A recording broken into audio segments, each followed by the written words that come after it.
Paramount Pictures is currently filming a major motion picture in North Georgia called Very interesting things which you'll see once you check out that movie.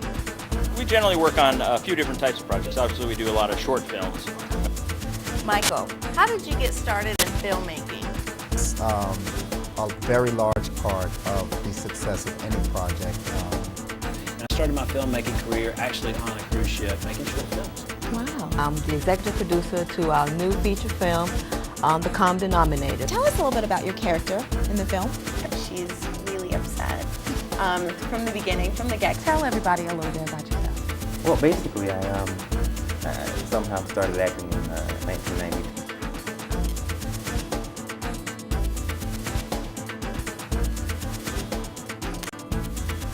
Hello, I'm Maricela Soto, and I'd like to welcome you to another episode of Rural Hollywood, a show that takes an in-depth look at all aspects of the movie industry, from pre-production to post. On today's episode, Angela Linder will talk to Ariane Price about her multimedia stage play 21. But first, Lakeisha Love will be here at the Plaza Theater for the sneak preview of the feature film, The Evil Keg, with the director Alan Wilbanks along with a couple of his co-stars. Hi, I'm Lakeisha Love, and as you can see, we're standing in front of the famous Plaza Theater, where we'll be getting a sneak peek of the feature film Evil Keg. We're also going to sit down with Alan Wilbanks, and we're going to talk with some of his cast members. So just stay seated and enjoy the show.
Hi, I'm Lakeisha Love, and today I am here with Alan Wilbanks, the writer and the director of the new feature film, Evil Keg. Hi, how are you doing today? I'm doing great, man. Thanks for coming out. This is our premiere, and I hope you guys are having a good time. Oh, we are. We've enjoyed all of the scenery. You did a very great job.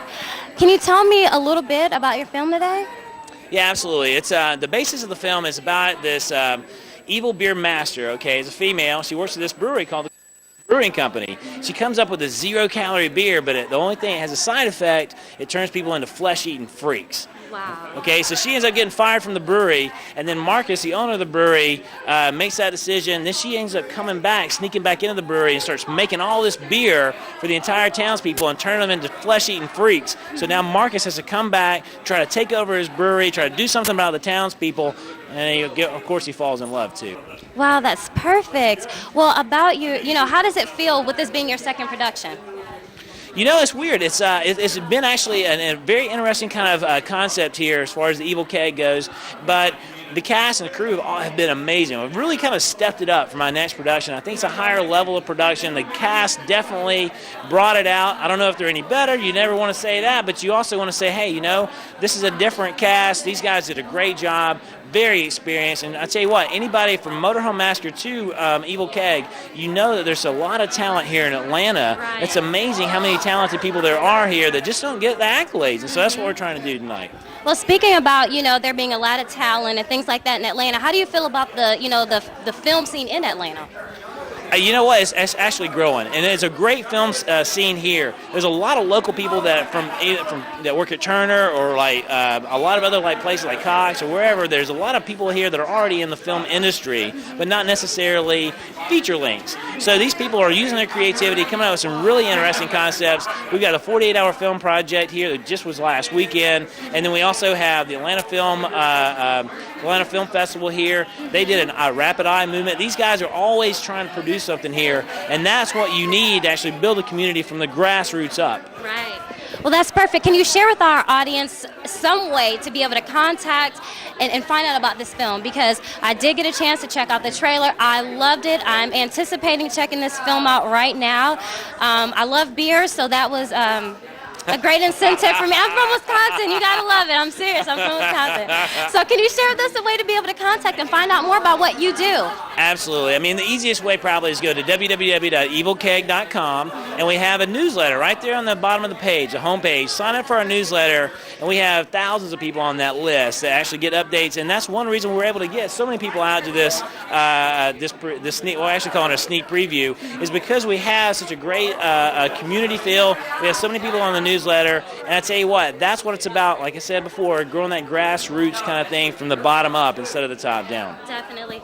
Well, audience, I'd just like to say I'm having a great time. I'd like to thank Alan for joining us. I just love everything that he's doing and everything that he represents. It's all about being independent and taking the initiative. Thank you so much, Alan. Lakeisha Love. Stay tuned.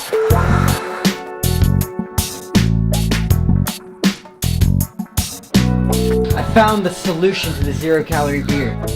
You're gonna be rich!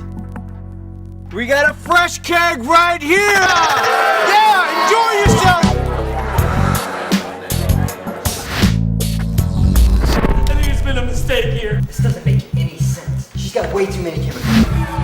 What have you done? It's just, those aren't the same people that we used to know.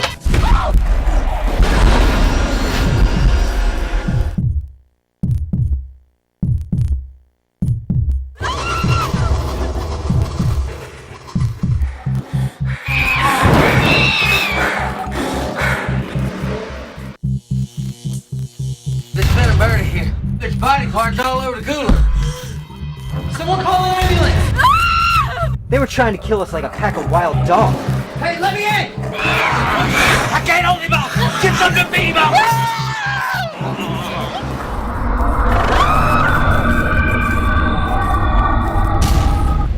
I think he's gone.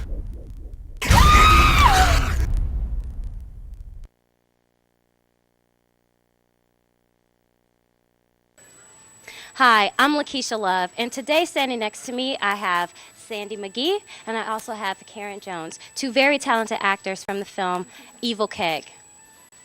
How are y'all doing today? Great, great. Thanks for having us. No problem. Feeling pretty talented after that. Very talented? Well, I just wanted to ask you all, a couple questions. I wanted to know, how were you casted for the feature film? All right, well, I guess I'll take this one because I think my story is a little more interesting, perhaps. Alan actually had an open casting call at the Atlanta Brewing Company. It was an open call. It was advertised on the internet for all the actors and actresses in town. Oh, actresses, actually. And it was casting for possibly a lead role. Basically, I showed up with my headshot, my headshot and a dream. And he held this open casting call on like a Friday at 5 p.m. People were drinking beer. There were guys everywhere. And he got us all up on stage, one at a time, to read these parts of the script. And it was actually pretty entertaining because I was up there in front of a bunch of drunk guys at 6 p.m. on a Friday. And lo and behold, I got cast into the movie from that audition. Okay. And you? Yeah, he just had to cast somebody, and I was wandering the street. Oh, that is so funny. Well, can you tell us a little bit about your characters? Well, I played Jacob Colby. He's the owner of the brewery. He's like the third of 4 generations, and he's okay. I mean, the guy he's done his job. He's proud of his family.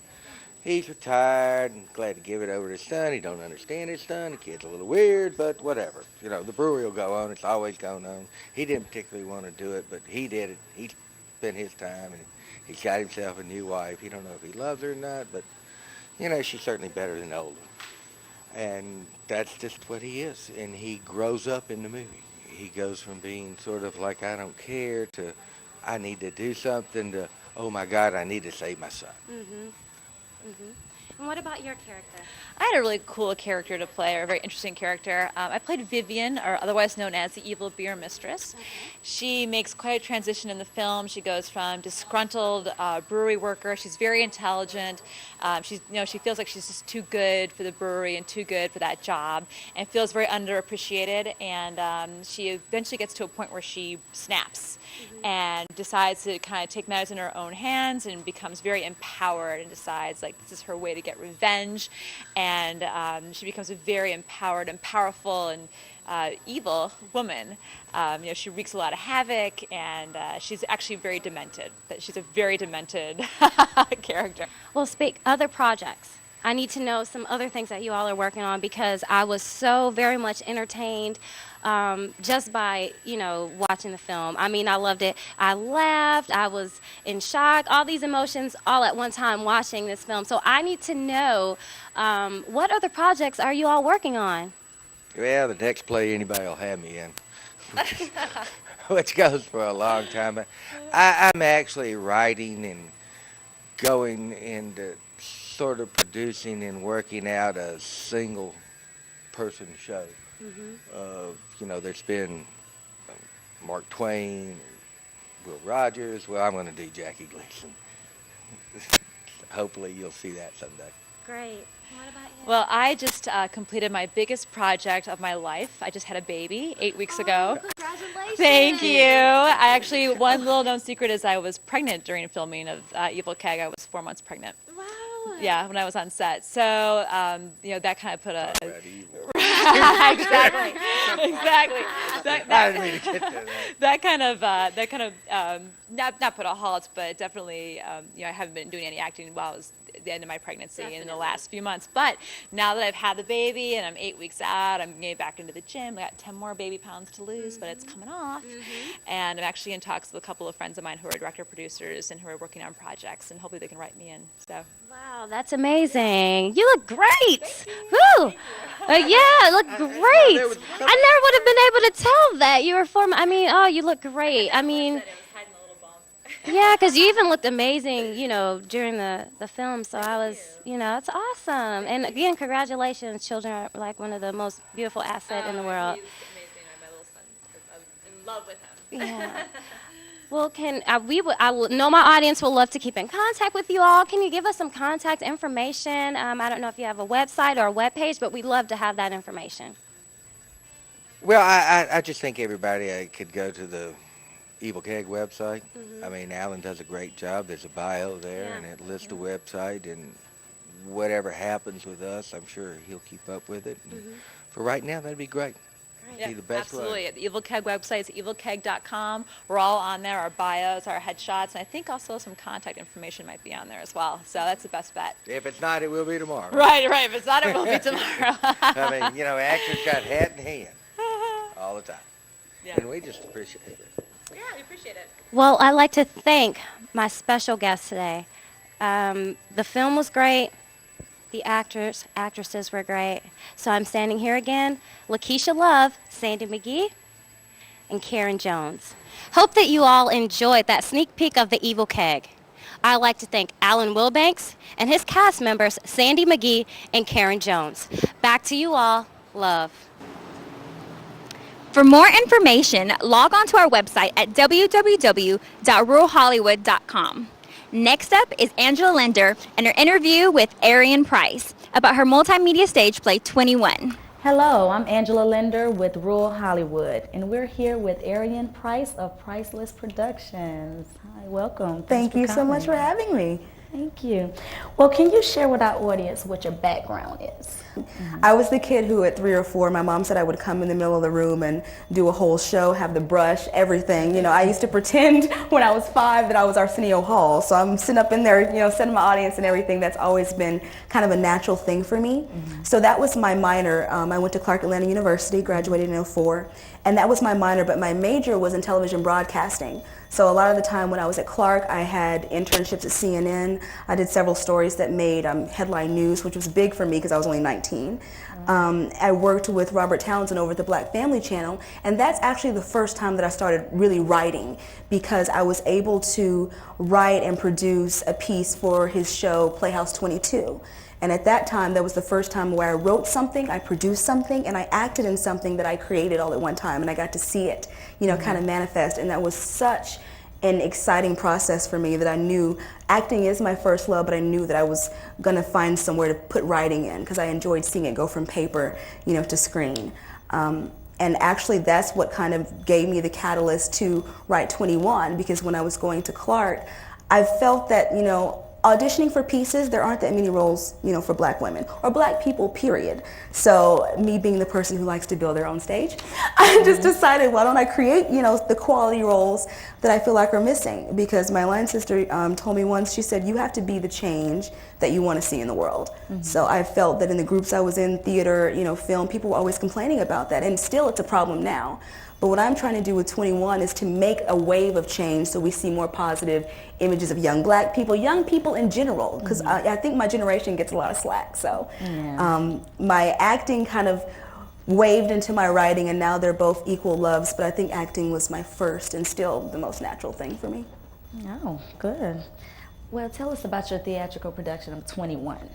21, The Age of Ultimate Change, it's American Pie meets a different world, which is the tagline. So it kind of explores the everyday life of your average 21st century 20-something, you know, when you're on that cusp of adulthood from college to the real world. And not even just college, because I know other people who may not have gone to college for whatever reasons, or they're in the workforce. You're still reaching that point when you're about 21, 22, 23, where you realize, okay, I've got to make it happen for myself. Now this is what I got to do to survive. You know, it's kind of overwhelming. In addition to the personal problems and relationships and realizations you're having about yourself, you know, there's so many other external things. So 21 kind of just blows that whole stage of maturation up for people and magnifies it, because I think that people who are my age and younger feel like there's not really anyone out there representing them, talking about their issues, their problems. So I just want to put it out there and make a fair representation of who, you know, I feel we are as a generation. Well, share with our audience how you incorporate video with production. Initially, when I wrote the piece, I wrote it as a film. So I was in the process at that time of trying to, you know, get everything together to shoot it, which is a very, you know, lengthy process. And, you know, through time and prayer, and of course, we all know you do the vision, God gives you the provision. Provision was there for me to actually produce it as a stage play. And after I produced it as a stage play in 2005 at Clark Atlanta, I realized that I may not be able to do the whole thing as a film, but how cool would it be to be able to infuse cinematic content with actual on-stage performance.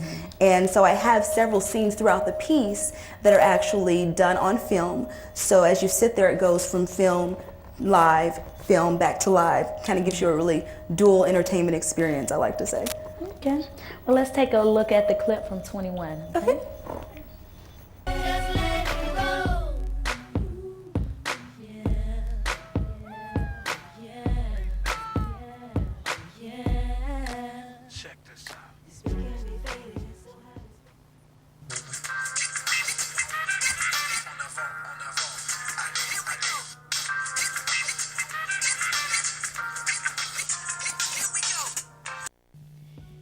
Every morning, the 4.5 million Metro Atlantans wake up in their trendy condos or houses, to their live-in lovers or spouses, and prepare for another money-making day in their prospective careers.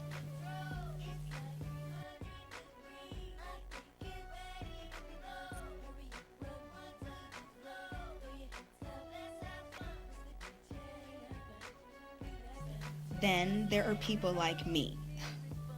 Quick description: A 21-year-old college senior who still has no clue what I'm going to do with my life, and graduation is exactly 89 days away, and counting. In that case, you wake up to your partially furnished apartment or dorm room, to your partially sober roommate, and begin your morning ritual, which normally includes a text message and voicemail check, a quick email session, and a once-over scavenger hunt for spare change for lunch. Yep, welcome to the daily grind, folks. This is the year you wave goodbye to your childhood and hello to the joys of the real world.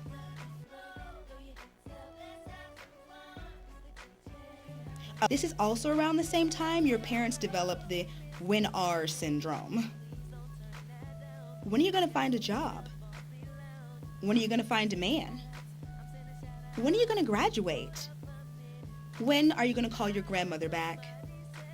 When are you going to pay back that $100 I let you borrow last month? I mean, gosh, it's question after question after question. Oh, I forgot, there's also the whole what if factor. What if I can't find a job by graduation? What if my parents won't support me until I do? What if I can't find an awesome man to marry? What if I can't pay this month's rent? What if,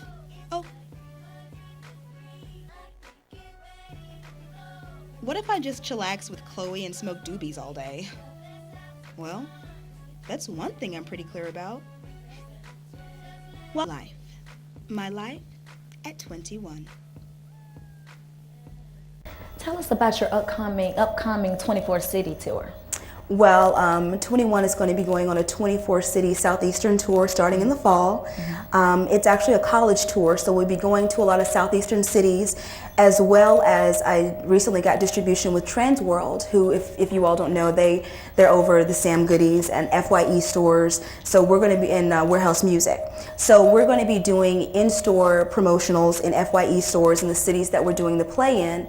In addition to, I'm also going to be having a voter registration drive on each campus, because I feel like it's really important for people in my age demographic to be involved with the 2008 elections. So especially during spring semester, I'm really going to be pushing, voter registration in addition to, doing the performance on campus and promotionals in the FYE stores, because I also have a soundtrack that we're going to sell. Wow. Which was produced by Simply of, and he's under a production company and a record label, Selsom Records, and he's a writer and producer, and you're going to be hearing a lot from him very soon. He just got 2 songs put on the Whitney Houston album, but he is absolutely phenomenal, and all of the songs in the soundtrack are original pieces. It's great. It features the next R&B sensation, my boy Trey. Look out for him. Okay. So the soundtrack is really going to be a huge piece and a part of the promotional tour, so I'm really excited about that. How did you hook the tour up? How did you hook that up? Well, again, the actual 24-city tour with the distribution, I got that through Transworld, because my management company already has distribution through them to be able to do the in-stores. And the way that I was able to arrange the college tour was after I did the performance at Woodruff Arts Center, I got a whole lot of people wanting to know how they can get the project to actually come to their schools. And my management company, Formula One Group, worked their magic. And now we're really excited to do 10 in the fall and 14 in the spring. Cool. Okay. Well, who are some of the people you collaborated with? Well, of course, Simply with Selsom Records. I also worked with David Manuel over at the Woodruff Arts Center. He's over the Celebrate Diversity Through the Arts program. And they were, one of the first people to really, believe in the project, and we did a screening there last year, so I work heavily with them. I've also done some film projects with Omar Tyree. And right now we're in the process of the beginning stages of working with Tracy Edmonds, and we got a lot of stuff on. I don't think I can say too much yet, but it's a lot of stuff going on. I'm really excited, and not about what's happening, but about what's about to happen. So I'm really excited. Well, what are some of the biggest challenges that you have faced so far with your production? How long do we have? No.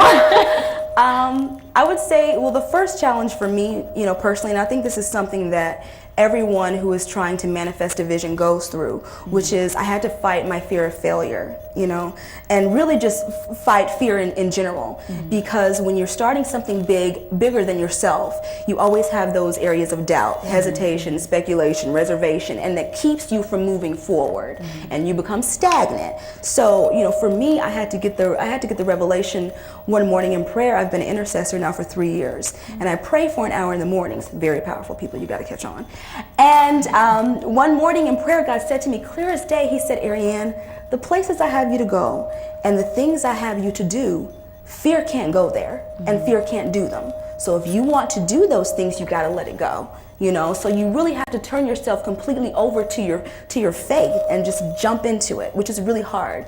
And so you have to kind of learn that once you take one step, you know, it may not be anything there, but if you walk out on faith, boom, there it is. You know, provision is always provided. So the hardest thing for me, I think, and for everybody who's an entrepreneur or, you know, in their own business or who's ever done anything larger than themselves, I think is just kind of overcoming that hump of fear and kind of believing in yourself and just going for it. I mean, we only live one time, so it's in you. If God gave it to you, it's because you can do it. So you just don't doubt yourself, just make it happen. So what are some of your future projects that perhaps you can share with our audience? Well, the most recent thing I'm really excited about is I'm actually involved with Usher's New Look Camp. For those of you who don't know, Usher's founded a New Look Camp for kids 12 to 17 years old. And it's not only, you know, teaching them to be enriched in the areas of the arts, music, dance, video production, sports, but it also teaches you the business behind the business. And it was a huge honor for me to be able to create the acting curriculum for this program, and I'm really excited about it. I was able to give this opportunity because a person from Usher's New Look Camp actually came to our Emory show.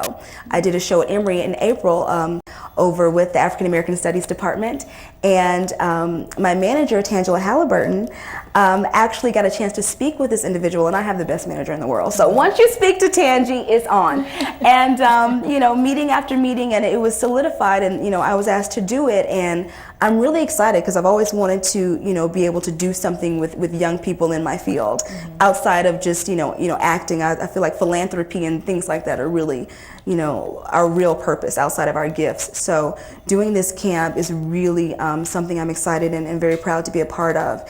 And the camp runs July 17th through the 27th, and this year they're hosting it on campus at Georgia Tech. So I mean, they have a lot of, you know, celebrity guests and you know, a celebrity basketball game, and you know, Usher, he does everything big. So I'm sure there's more surprises down the pipeline, but I'm really excited about that. And I know we have. I'm gonna stop there. I'm gonna stop there. No, if I tell you everything, then you're not gonna have a reason to ask me back on the show. So I don't want to go into too much detail, but that's the most recent praise report, I guess, I can share. Okay. Well, thank you. Thank you. And we would definitely check that out. And sport my t-shirts around town as well. Okay. So people sport my t-shirts. Well, thank you very much once again. Thank you. Hear from you soon. Absolutely, I'd love to come back. Well, thank you. We'd like to thank our guests Ariane Price, Alan Wilbanks, Karen Jones, and Sandy McGee for appearing on our show. And we'd also like to thank you, the viewers, for joining us. So be sure to tune in next time for another episode of Rural Hollywood.